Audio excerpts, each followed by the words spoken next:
Negocios y billetes. Negocios y billetes. Negocios y billetes. Hola, hola, hola, ¿cómo están? Una semana más, aquí estamos con mi querido George Espelets. En Negocios y Billetes.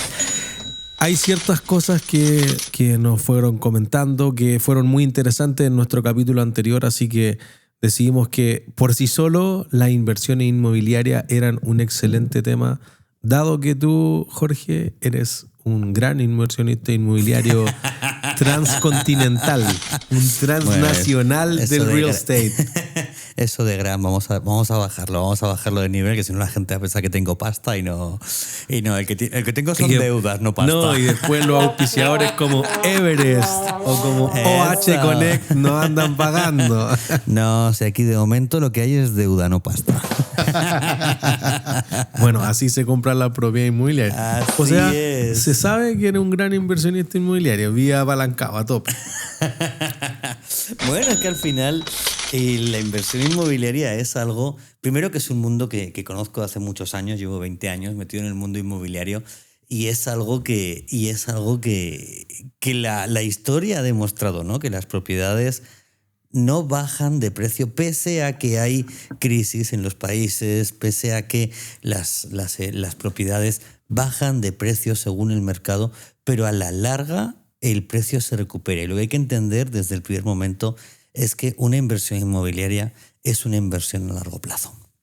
Eso es lo que hay que entender, que una inversión inmobiliaria, cuando tú compras un departamento para invertir, para un departamento a larga renta, a renta larga, perdón, que son los arriendos típicos, por así decirlo, o renta corta, que son los arriendos B&B, ahí tienes que entender también cómo se comporta cada arriendo, ¿no? Pero tienes que entender siempre que cuando tú compras un departamento estás hablando de una inversión a largo plazo, y por largo plazo estoy hablando de inversión a 50, 60 años, ¿no? Yo creo que todos los que invertimos en propiedades a día de hoy, desde los últimos años, inviertes en propiedades pensando en tu jubilación. O sea, ya no es como antes que tú comprabas un departamento y lo pagabas con 4 o 5 rentas y tú lucrabas desde el momento 1 con el departamento, como pasa con abuelos, con padres que compraron departamentos hace 20 años y ahora mismo están lucrando. A día de hoy, ya cuando tú compras un departamento, tú tienes que tener claro que es un seguro de jubilación.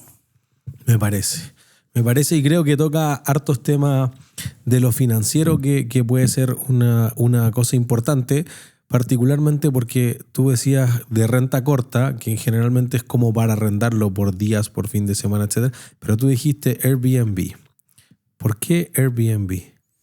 Porque Airbnb es una de las plataformas que anteriormente estaba Booking, ¿vale? Que son departamentos que cuando tú por un arriendo, por renta larga volvemos a hablar, son contratos de 1 año o contratos por 4 años, renovables año a año. Tú estás cobrando por un arriendo, vamos a hablar de un departamento promedio, por ejemplo, los típicos departamentos son para departamentos de universitarios que están en la zona de Santiago Centro y cobras por arriendo, puedes estar hablando de 500, 600 mil pesos mensuales. Cuando tú hablas de un B&B que se lo arriendas a turistas brasileños que vienen el fin de semana, tú les puedes estar cobrando 100, 130 por un departamento de 2 habitaciones por día. Entonces, si te viene una familia de turistas brasileños, que es lo que más está en boca ahora mismo en Chile, y te lo arriendan por 5 días, en 5 días tú estás sacándole más que lo que le arriendas por mes. Por lo que el departamento tiene 5 días de desgaste en versus los 30 días. Además que pensemos que cuando la gente lo arrienda por renta corta, por días, vienen a conocer la ciudad, porque en el departamento están para desayunar y dormir, por lo que no hacen vida. Que apunta a 2 cosas. Primero, después voy a contar esa historia porque primero, aquí creo que hay una diferencia con lo contable. Cuando hablamos de renta corta es de un mínimo plazo, porque si yo tuviera un contrato, por ejemplo, nos pasaba por mucho tiempo en el Magíster de Finanzas, no se dictaba más que en Santiago, después se empezó a dictar en Viña del Mar. Entonces los estudiantes de la sede de la universidad en Viña del Mar tenían que venir el último año a hacer el Magíster acá y lo arrendaban generalmente por 10, 11 meses. Claro. No más que eso, como de marzo a diciembre y por se que quedaban... son 8. Claro. Que además, si se quedaban o a carretear o se echaban un curso y tenían que hacerlo en el verano, pero era como 10 meses. ¿Eso sería considerado renta corta, larga o mediana? Para mí eso es una renta larga. Claro. Tienes un contrato anual. Claro. Pese a que cuando tú se lo arriendas a estudiantes, que es lo que estábamos hablando antes de empezar a grabar este podcast, haciendo la pauta, cuando tú se lo arriendas a estudiantes, tú más o menos tienes en cuenta que va a haber un periodo de desgaste de 8 meses en un contrato de 12. Claro, y alguien te puede decir, ya, pero ¿y por qué no lo arriendas por 8? Porque el contrato estándar es por un año. Claro. Porque además el estudiante, vamos a decir que el estudiante va a estudiar carrera promedio 4 o 5 años. Y si él está a gusto en el departamento, va a ser una renta, va a ser un contrato anual que se va a renovar. Porque también no es lo mismo ponerte a buscar departamento cuando tú tienes el primer año que el último año. Es mucho más complicado buscar departamento para un año que para 5 años. Además que tú cuando tú arriendas el departamento para este tipo de contratos que sabes que son más o menos 5 años, ¿vale? Tú fijas el precio en el primer año y tú le incrementas el incremento del IPC. Pese a que el departamento va a ir subiendo, pero yo prefiero un arrendador que sé que me paga, que ya conozco, Claro. y me puede pagar 100, 150.000 pesos menos, que un arrendador que no conozco y me paga 200.000 pesos menos. Hay el riesgo a la de ¿cómo le llamas tú? ¿Cómo se llaman finanzas? ¿El riesgo de recolocar, de renovar? El riesgo de recolocarlo es mayor o el riesgo de deuda, de insolvencia. Insolvencia. ¿Vale? Generas un riesgo de insolvencia menor. Claro, o sea, porque además creo que hay una cosa súper importante que es algo que hablábamos en el capítulo de leasing y de renting. En el fondo, primero quiero decir que en un contrato financiero hay un contrato. Siempre. Cuando tú arriendas vía una plataforma, Booking, Airbnb, Capitalizar, pero voy a decir como es más de hotelería, hay un contrato de servicios, no un contrato de arriendo o de arrendamiento. Correcto. Y además también cuando tú lo tienes, como por ejemplo en mi caso, lo tienes enfocado a este tipo de arriendos, tú lo tienes, yo por ejemplo, yo lo tengo amueblado. Eso también te da una tranquilidad a la persona que viene, que sabe que solo tiene que llegar él, más que a la persona, a los padres, porque al final cuando tú arriendas a estudiantes, tú lo arriendas a los padres. Y quien viene a ver el departamento son los padres, Claro. no es el estudiante. El estudiante le da igual, el estudiante viene a Santiago a estudiar y carretear.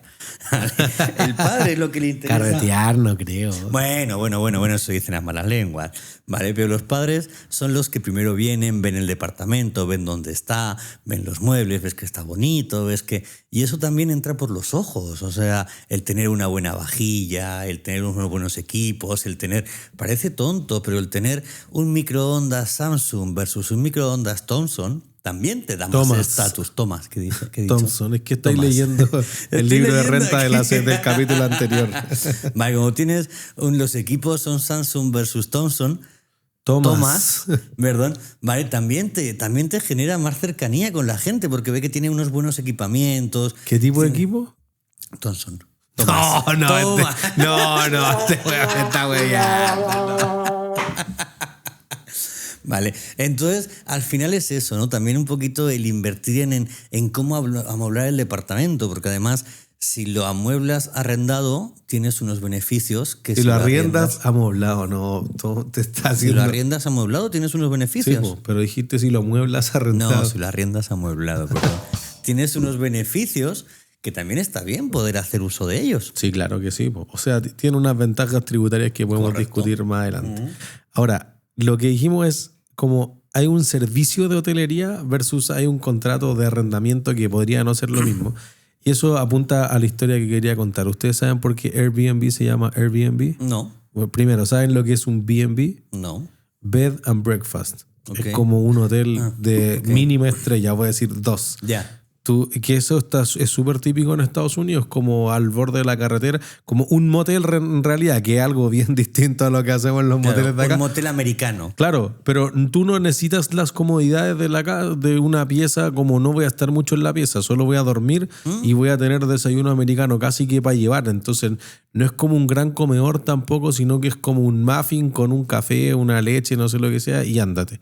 Ya, pues cuando formaron Airbnb, entonces ellos dijeron, oye, en las ciudades que hay convenciones, no sé, Viña. ¿Qué pasa si llegaran 200.000 personas en un fin de semana a Viña? No soporta Viña.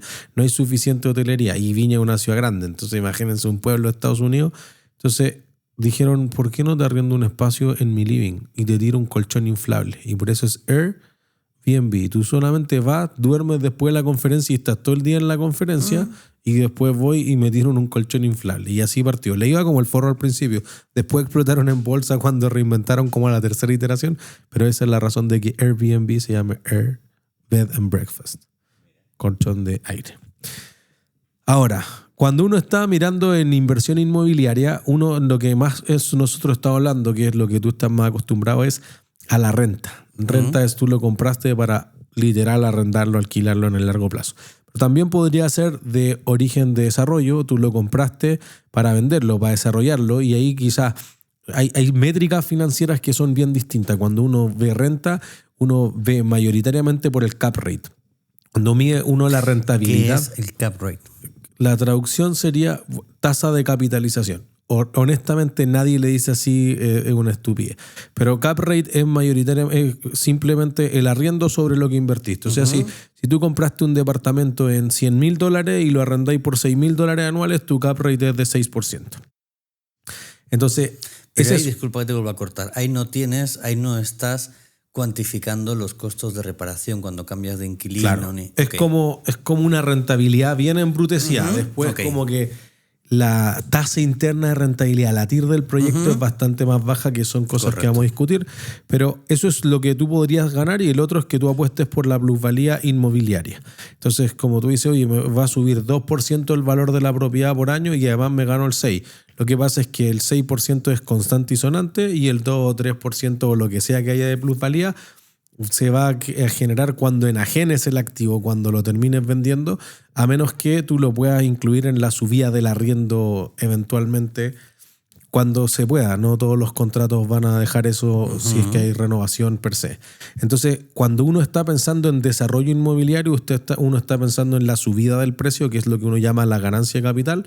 No hay renta entre medio. Probablemente haya desembolso en el tiempo, como urbanización, diseño, claro, pero ahí ya entras en construcción, otro tema, que ahí ya tienes que tener una espalda financiera, porque tienes que esperar y generar. Claro. Entonces ahí lo que suele pasar mucho, que en Estados Unidos se da mucho, es que varios inversionistas apuestan por una zona y empiezan a comprar propiedades, empiezan a cambiar el estatus de los edificios y van generando un cambio de sociedad dentro del barrio. Claro. Y empiezan a hacer también este efecto llamada a restaurantes, a malls, a piso comercial. Entonces se va generando este cambio de zonificación, podríamos hablar. Que eso nos lleva al tercer tipo de proyecto inmobiliario que uno puede tener, pues, un mixto, que eventualmente es cuando la constructora se queda con la placa comercial del primer piso y te vende todos los departamentos para arriba. En el fondo es una fusión entre renta y desarrollo inmobiliario. Ya después podrá tener todas sus derivaciones de loteo, de land banking y cuestiones raras. Pero eso es lo esencial en lo financiero de lo que uno va mirando, por ejemplo, de las inversiones inmobiliarias. Entonces ahí creo que también siempre hay algunas trampitas que uno dice, oye, el dividendo quizás debe ser el arriendo debe ser suficiente para cubrir el dividendo. El dividendo, para quien no lo sepa, es la cuota de un crédito hipotecario. Si el negocio empata, como me decía un estudiante, ¿cuánto habrá sido? Como unos 5 o 6 años atrás. Decía, no, es que yo lo arriendo por 280 lucas y me cuesta 270 el hipotecario. Me gano 10 lucas. ¿Y quién te lo arrienda? Ah, el corredor de propiedades. ¿Cuánto cobra? No, una mugre.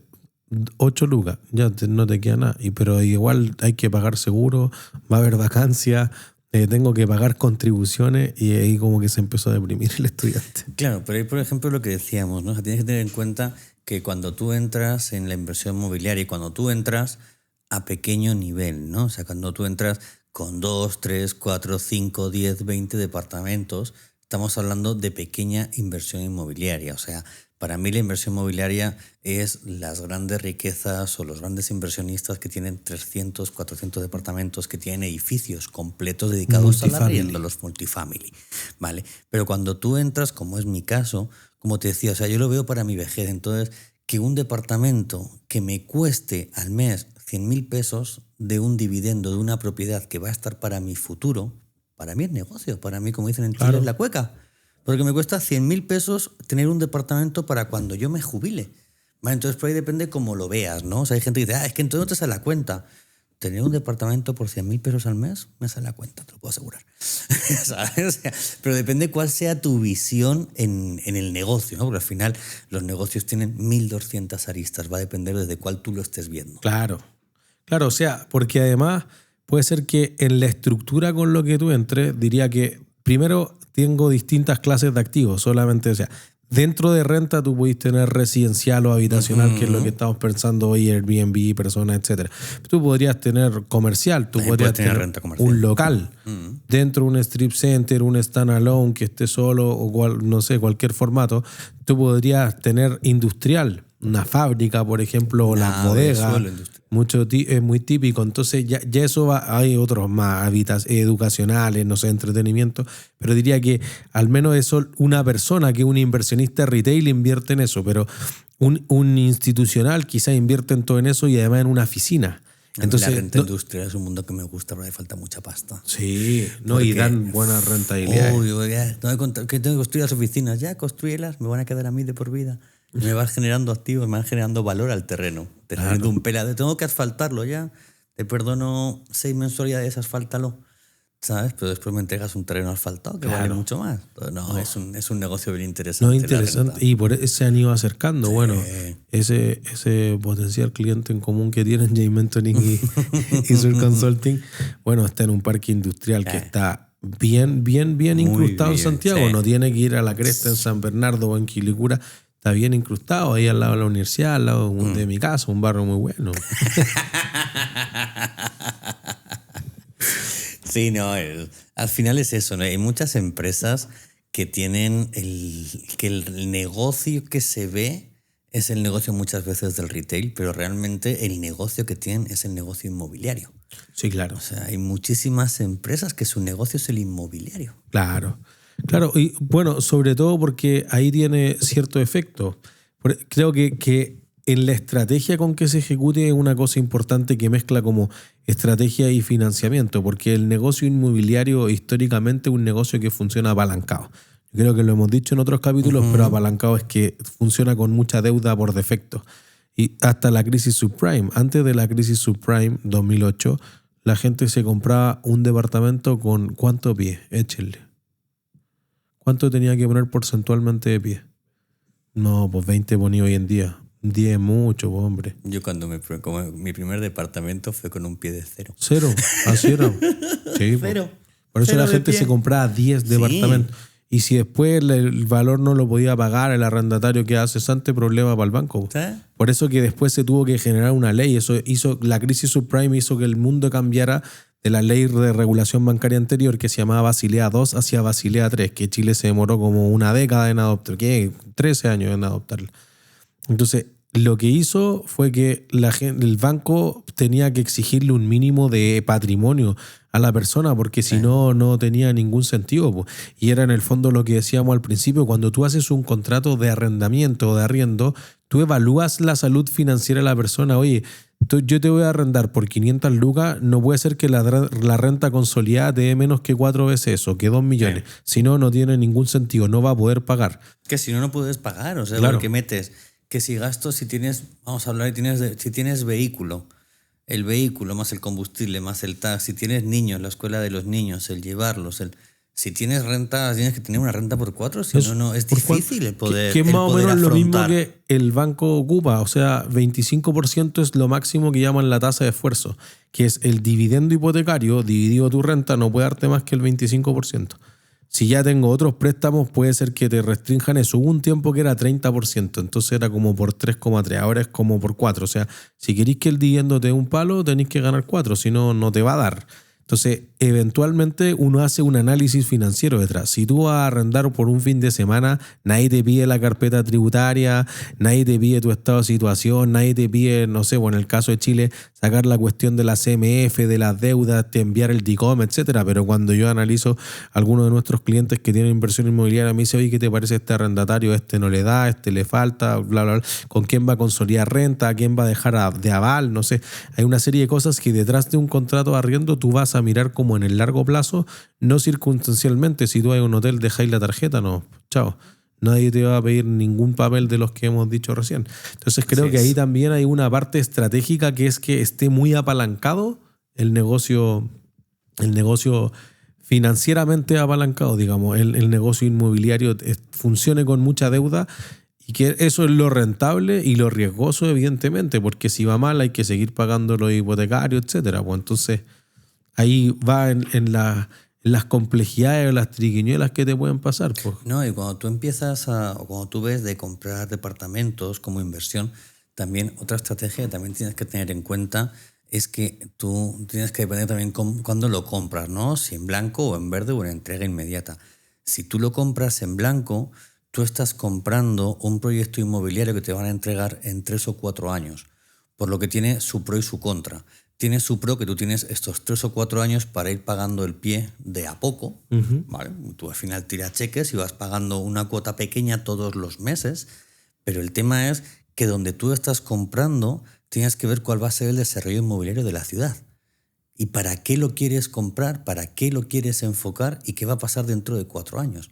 Porque ponte, por ejemplo, vamos a poner un ejemplo. Tú compras un departamento en Santiago Centro, en la zona de las universidades, en la zona de Ejército Libertador y toda esa zona que están todas las universidades, y tú lo compras enfocado en los estudiantes, ¿vale? Ok, perfecto. Pero de repente el plano regulador, estamos hablando de una hipótesis completamente ridícula e imposible que pase, el plano regulador decide que toda la parte de Ejército Libertador en 4 años va a ser zona industrial, por lo que todas las universidades tienen que salir de ahí. Has comprado un departamento para estudiantes que cuando te lo entreguen, en esa zona no va a haber estudiantes. Claro. Entonces, tiene que haber un poco de estudio, ¿no? Y tienes que decir, ok, ¿qué es lo que va a pasar? ¿Hacia dónde se mueven los planos reguladores? ¿Hacia dónde se mueven las comunas? ¿Qué es lo que va a pasar? Entonces, también cuando tú compras departamento, tienes que ver un poquito hacia dónde va. Tienes que ir 3, 4 años por delante, y eso al final lo que te lo da es estudiar los planos reguladores, el ver la prensa, hacia dónde se mueven las comunas, si va a haber cambio electoral, si va a haber cambio de gobierno en las comunas o en el gobierno, hacia dónde se va a mover la política, hacia dónde se balancea. O sea, no es llegar y comprar por mucho que tengas la pasta. Puedes encontrarte un departamento en una zona de Santiago que ahora es muy buena, que te la venden a 0 interés, que te dan un beneficio tremendo, que te perdonan el dividendo durante los primeros 6 meses, como hay. O sea, actualmente estamos en un momento de crisis financiera, de crisis inmobiliaria en Chile, donde te encuentras auténticas locuras en el mundo del inmobiliario. Claro. Te encuentras inmobiliarias que te regalan 1 año de dividendo. Sí, pero ¿para qué quiero un departamento me lo voy a inventar, ¿no? Estamos inventando de 300 metros cuadrados en Santiago Centro. No tiene mucho sentido. Bueno, es que entonces esa parte de pagarte el dividendo, otras formas han sido como artilugios tributarios. Sí, todo el rato. Como el bono pie. Como que yo te taso por mal la propiedad y después cuando el banco ya te autorice todo, entonces yo te hago una nota de crédito por la diferencia para no tener que poner el pie. Tú hablabas antes de que hace años se compraban los departamentos a un pie de cero. Yo me acuerdo de cuando yo me compré el primer departamento. ¿Acá o en España? En España. La ejecutiva del banco me decía, ya, pero el departamento no sé. El pie me lo voy a inventar 100, perfecto. Ya, pero ¿y no te vas a ir de vacaciones? Y sí, ya, ¿y por qué no metemos las vacaciones dentro del hipotecario? 110. ¿Y te vas a comprar coche? Sí, ya. ¿Y te vas a mudar la casa? Sí. Y la ejecutiva del banco me decía, ¿pero de verdad que no quieres meterle nada más? Y no, solo quiero el hipotecario. O sea, no quiero meterle el coche al hipotecario. No quiero engordar el hipotecario.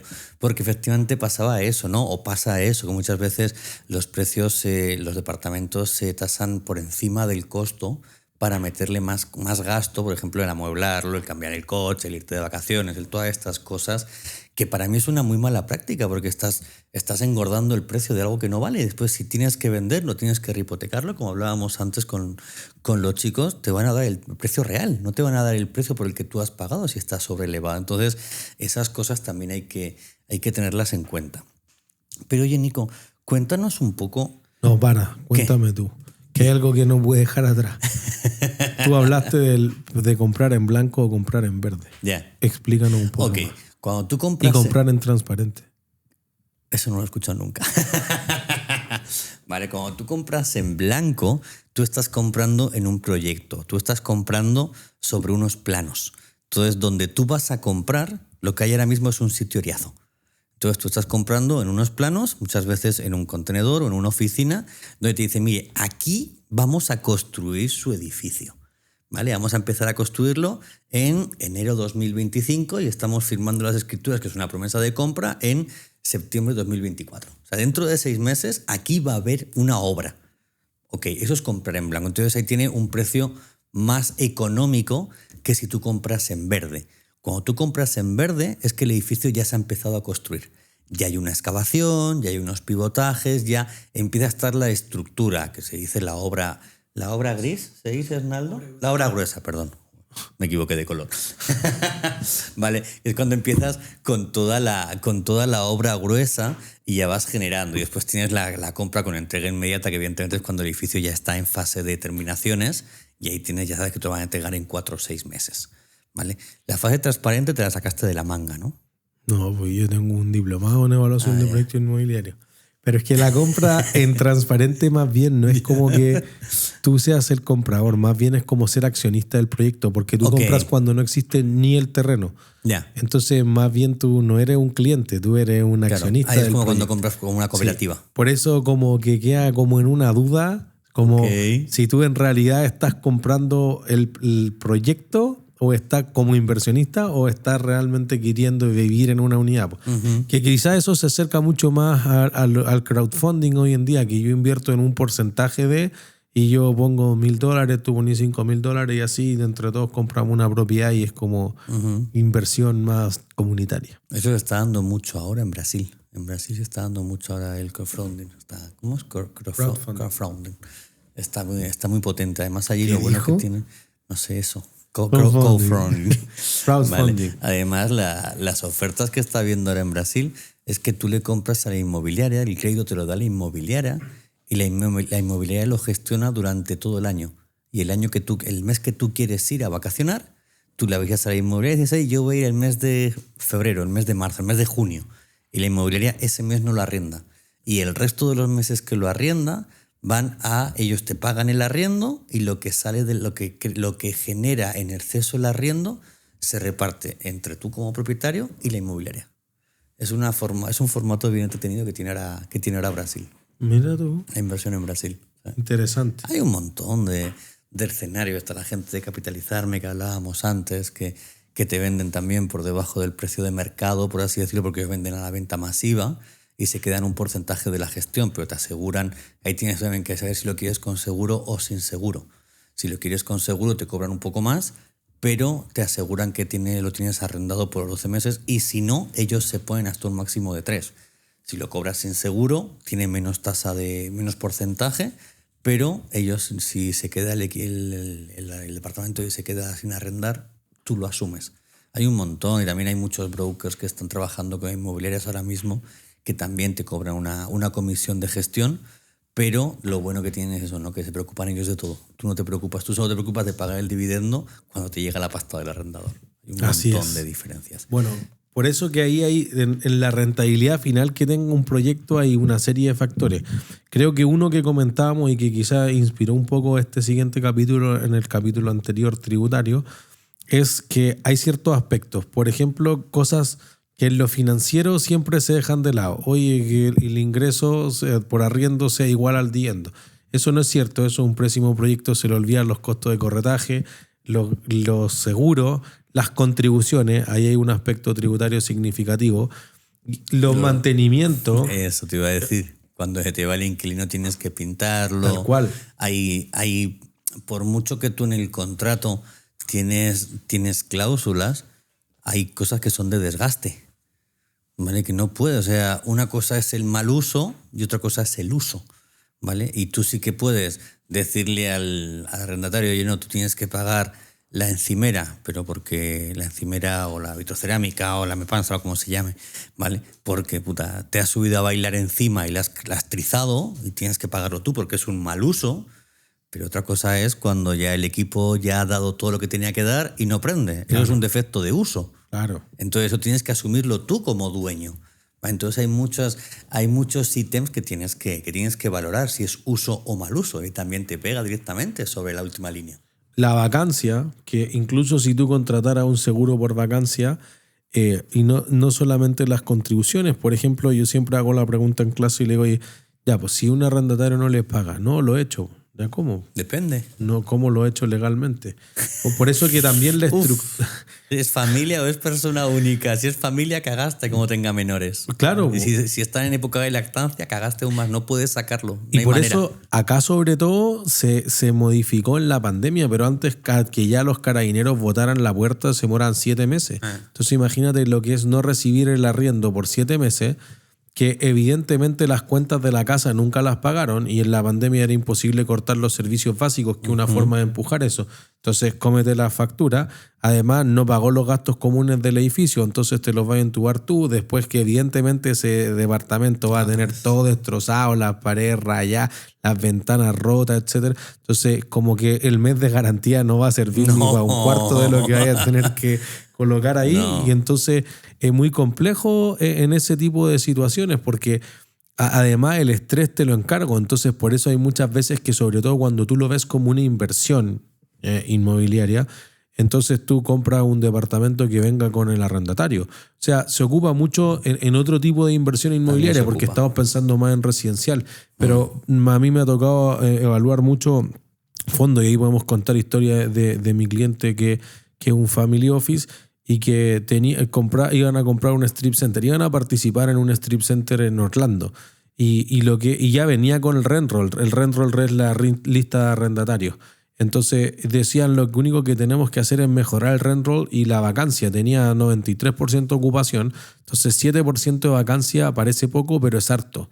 Un mall, que obviamente es un formato mucho más grande que un strip center o un power center, que es como de 20.000 metros cuadrados, tiene GLA, ojo, quiero decir que GLA es Gross Leasable Area, que son los metros cuadrados realmente arrendables, pues no los estacionamientos, no las áreas verdes, no los pasillos. Entonces es como de 20.000 un power center o un vecinal, como le llamamos acá en Chile.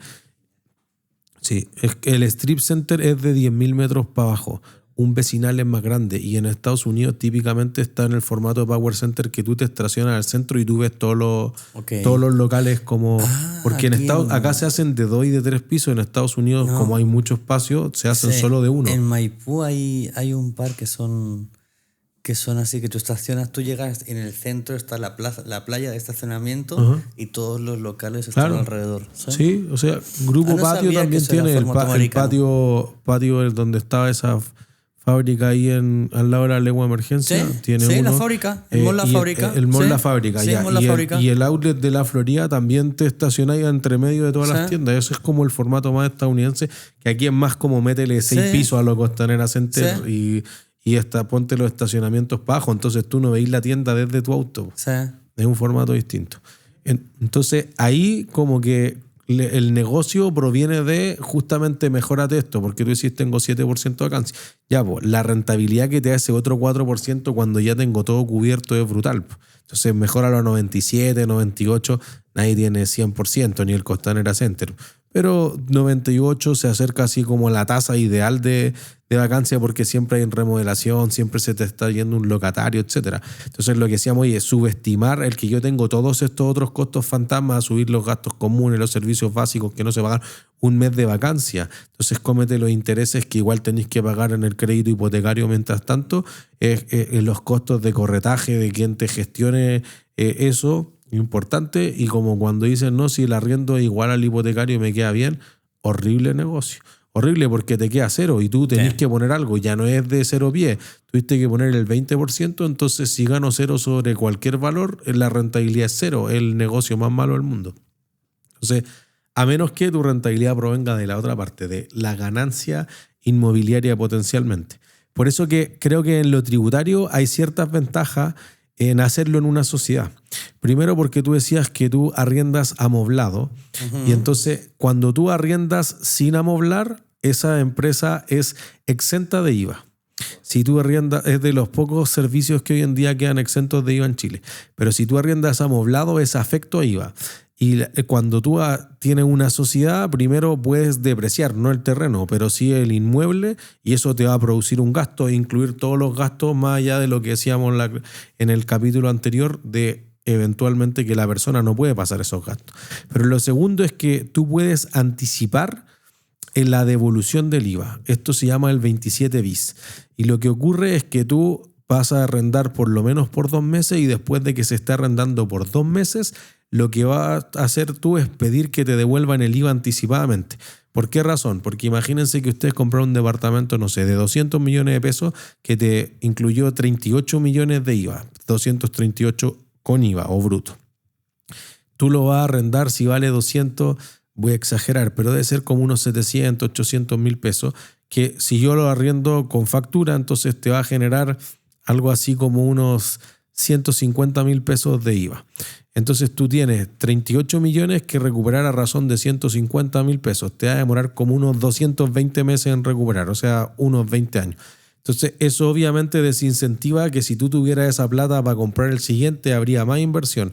Por ende, tú a los 2 meses podrías decir, devuélvame todo el IVA crédito fiscal, el activo que le quedó a la empresa, rápidamente. Y después de...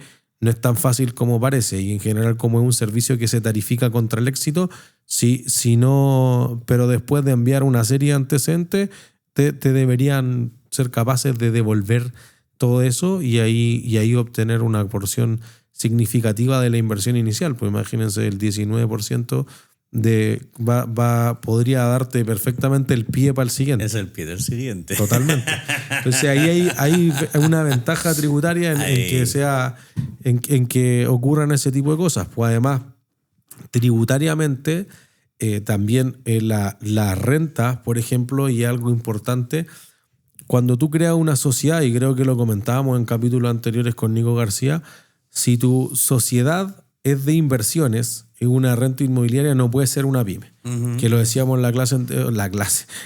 el capítulo anterior, 75.000 UF es lo máximo que puede vender, pero tú podrías tener una sociedad que venda 100 UF al año y que aún así esa sea una gran empresa por defecto, porque la ley además dice que si tú eres una sociedad de inversiones, o sea, que invierte en acciones o invierte en propiedades, no puede ser pyme, porque las pymes realmente no tienen sus propias instalaciones.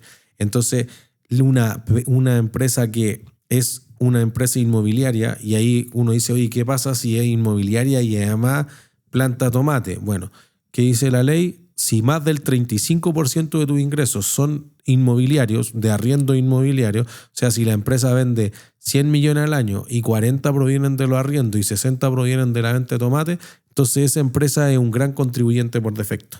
Y entonces ahí justamente lo que pasa es tener que ese tributar por 27%, que es la tasa de impuesto a la grande empresa, y no poder ocupar, por ejemplo, el efecto de la depreciación instantánea, que sí pueden ocupar las empresas que son pymes.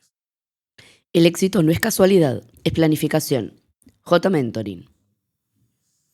Así es, al final, como decimos siempre, ¿no? Como decimos siempre, cuando tú vas a generar cualquier tipo de empresa, cualquier tipo de negocio. Espera, que nos llega por aquí hay pregunta del público, en vivo y en directo. Público, a ver, por favor, léela. Que nos dice, ¿cualquier persona natural puede optar al 27 bis o debe ser bajo una inmobiliaria? No tiene por qué ser una inmobiliaria, pero tiene que ser una sociedad o una persona natural con giro. De hecho, nosotros estamos ahora en un caso muy complejo que de hecho nos rechazaron la recuperación del 27 bis porque lo compró una pareja que legalmente, independiente que estén casados o no, era 50-50 de cada uno, pero esto solamente se solicita a nombre de alguien que sea afecto a IVA. Si no es afecto a IVA, no es un impuesto que tú vayas a recuperar y las personas por defecto no son afecto a ello. Entonces tiene que tener un giro que sea afecto, porque en el fondo tú dices, oye, si nosotros, cualquiera de nosotros como persona natural se compra una casa, topón para adentro, porque el IVA no existe para nosotros. Como uno va al home center y dice, y con factura o con boleta, como persona nos da exactamente lo mismo. Da igual, ¿te hace ilusión hacerme factura? Tal cual. Entonces, como irrelevante porque no lo vamos a recuperar. Por eso, para que se pueda aplicar el 27 bis, tiene que ser alguien que realmente pueda recuperar. Porque lo que tú estás diciendo no es cambiar la condición de que sea irrecuperable, que es un gasto, a que sea recuperable, que es un activo, sino que es que tú aceleres el proceso de recuperarlo porque no puedo esperar otros 20 años. De nuevo, es como lo mismo que decíamos del incentivo al activo fijo, el 33 bis, como que todos esos bis son como incentivos, ventajas tributarias para invertir en ese tipo de cosas. Entonces, una persona natural tendría que tener un giro o podría crear un empresario individual o una empresa individual de responsabilidad limitada y comprarlo a través de eso. Entonces, por ejemplo, nos pasaba en este caso que ellos se transfirieron después porque dijimos no puede ser 50-50, lo transfirió, pero el servicio tomó como la... Me va a matar Pablo Araya, pero voy a decir que como el contrato de compra-venta original, la escritura original, y decía los dos. No se hizo la modificación final, entonces como que dice, no, pues que en el espíritu lo compraron como para vivir, no para inversión inmobiliaria. Entonces no tiene sentido devolverle y lo rechazaron. Y ahí está una cosa muy compleja y nosotros le hemos dedicado un cerro de horas y como les decía, podríamos terminar con 0 pesos después de esto porque hoy le dedicaron 6 meses a preparar esta presentación, o sea, presentación de los antecedentes y que se quede en nada. Al final es un poco lo que hablábamos en varios capítulos, ¿no? Este depende que os gusta tanto a los financieros y esta interpretación que les gusta tanto a los abogados, ¿vale? Es como que depende cómo se haga y los abogados dicen, bueno, pero es que si se interpreta así o si se interpreta así, porque al final la ley es interpretativa, claro, y el tema financiero es dependiendo de qué pasa o cómo se hace. Entonces, al final volvemos a lo que hablábamos el capítulo anterior, ¿no? O sea, si quieres dedicarte o si quieres incursionar o si quieres meterte al mundo inmobiliario, lo primero es el tener una reunión con alguien que sepa, que te explique, y a esa persona vas a tener que pagarle porque te abra los ojos, ¿no? Y que te diga, mira, si quieres beneficiarte del 27 bis, tienes que comprarlo de esta manera, tienes que crear esta sociedad, tienes que pasarlo aquí. Esta es la estrategia que tienes que seguir. O sea, ¿cómo vas a estudiar esta inversión? ¿Por qué vas a comprar aquí? ¿A quién se lo vas a arrendar dentro de 5 años cuando te lo entreguen? O sea, las leyes de ahora van a cambiar en unos años, ¿ok? Pero ¿qué leyes están empezando a hablarse al final? Y no todo el mundo maneja toda esa información. Claro. Por eso es importante. O sea, y cosas muy complejas. Por ejemplo, hoy día nos llamaba un cliente que, imagínate, él es ingeniero civil hidráulico de la Chile, les va increíble. Como es alguien muy letrado de una cosa muy específica, pero me decía, me estoy metiendo en una inversión como de multicréditos. Como voy, te compro 5 departamentos al mismo tiempo, pero tengo que firmar todo eso en la misma semana para que ningún otro banco pueda saber.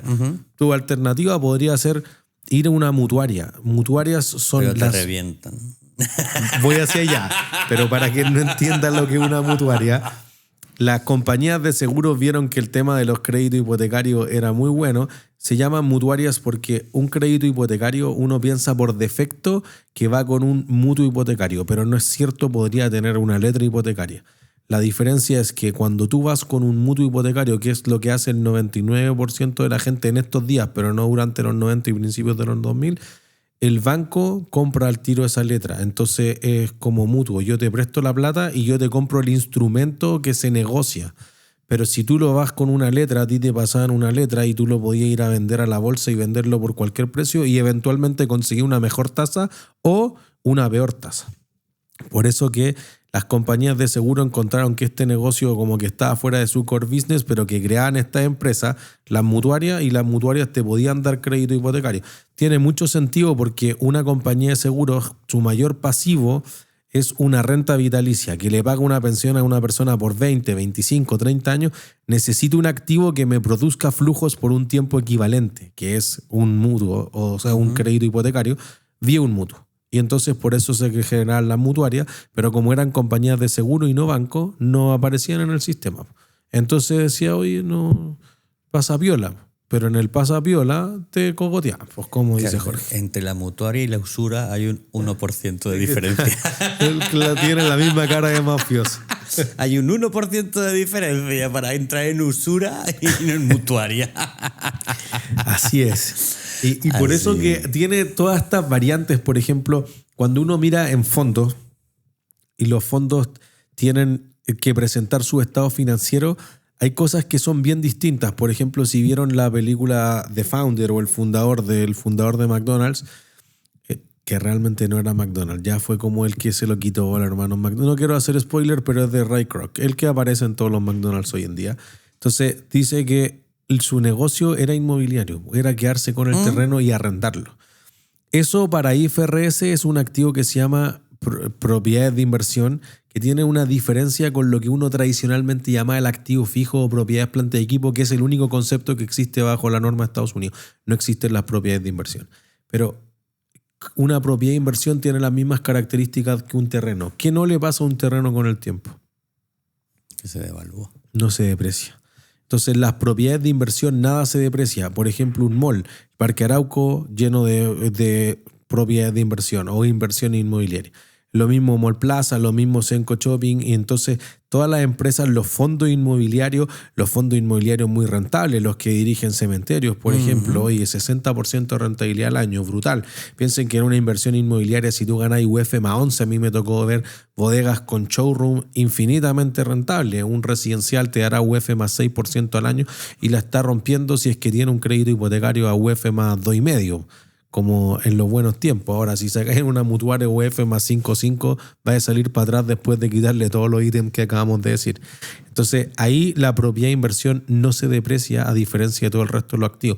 Dice, no, profe, pero igual la tienda se echa a perder. Bueno, solo falta que lean un contrato con el Parque Arauco. 47 páginas que te va a decir si la vitrina está sucia, si se rompe, si usted no envía un plan de arquitectura nuevo y remodela la tienda en 5 años, yo lo he hecho y hay una lista de espera infinita. Entonces, todo lo termina pagando el arrendatario, que es el que lo usa. Sí, son varias hojas de condiciones en las que te dicen que todo lo que hagas es tu responsabilidad, que puedes hacer lo que quieras dentro del local, pero cuando termine el arriendo y se lo entregues, tienes que entregárselo tal cual te lo ellos entregaron. Y tú tenés que usar, no sé, cosas ridículas. El proveedor de servicio de internet que el mall tiene... Sí. Con la mafia, digamos las cosas como... Y yo decía, pero a la Ale en Render, yo decía, pero ¿cómo pagan 300,000 pesos mensuales de internet? Contrátale celular a toda la gente. Pero tengo entendido que hay ahí un cambio. Se cambió, se fue a TIC Networks. Ching, ching, ching. A Javier, sí, próximo auspiciador. Pero, y fíjate que en realidad... Ahí la Ale en principio nos dijo, oye, mira, a ver, agárrense el contrato. Y Pablo, nuestro líder de legal, dice, ¿estás segura que quiere ir a pelear con el Costanera Center? No. Sí, discútele estos 17 puntos, Ale, esto está fuera de nuestro servicio, Pierdes. va a costar esta plata. Sí, dale. Ya, ¿cuántos puntos creen que cambió el... De 17, puta, 1 y porque los pilló volando bajo. Que son positivos. Uno dijo, lo vamos a pensar. Y eso fue hace 2 años. Y lo siguen pensando.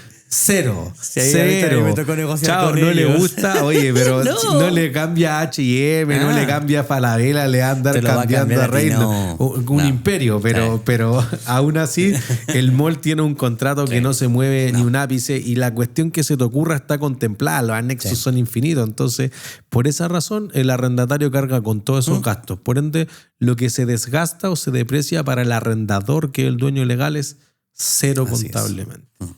Así es. Se nos fue el tiempo. Pero bueno, bueno, estos por eso capítulos se nos fue el tiempo, así que la verdad que no podría recomendar un libro de inversión inmobiliaria, porque hay 100 y como decimos, no cada uno.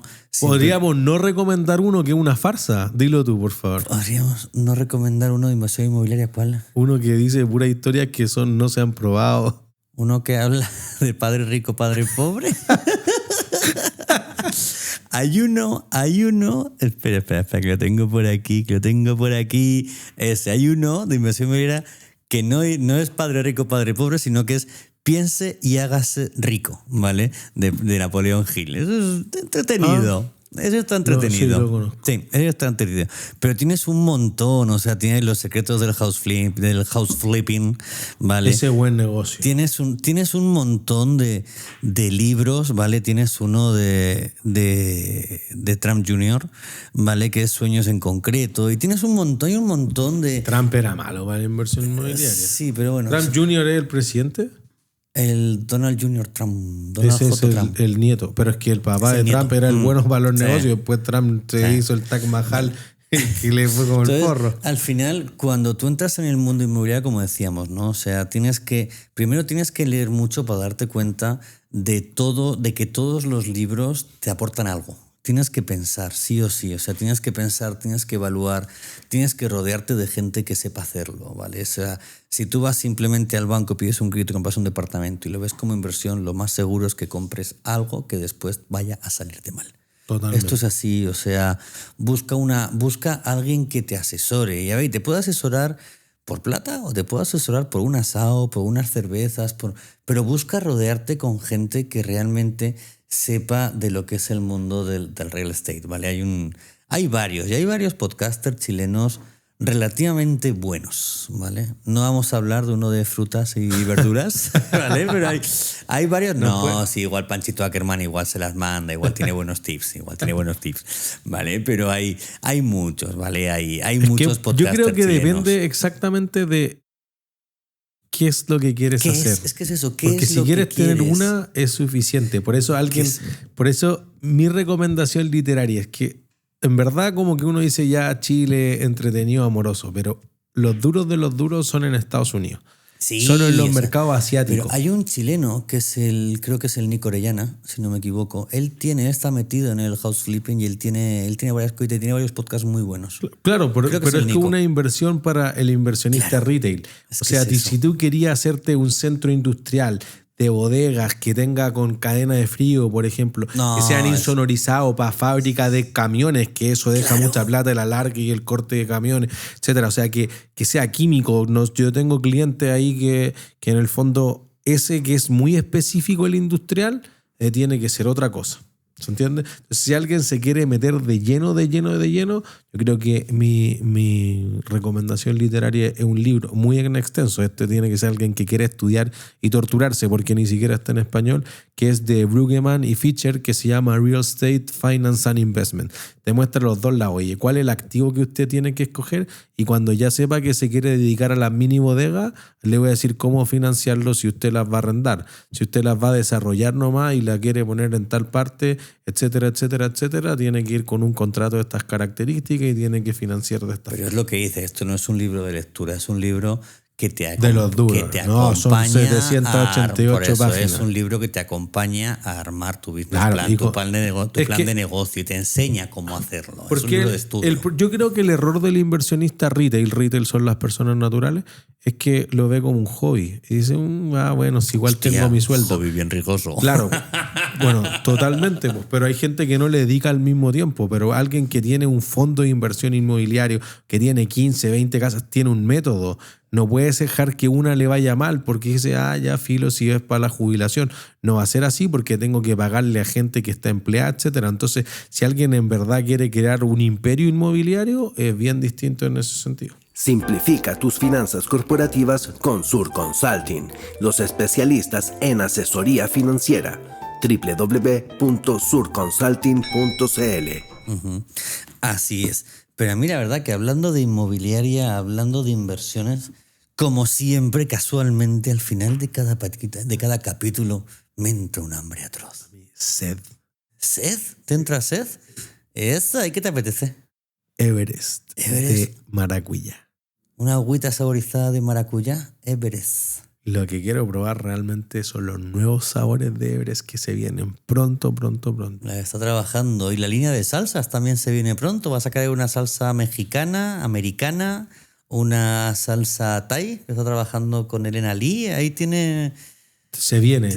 Y van a haber estrenos en algunos de los distribuidores que van a estar ahí con el marketing en vivo en directo con OH Connect. Así es, también ahí se vienen cositas buenas.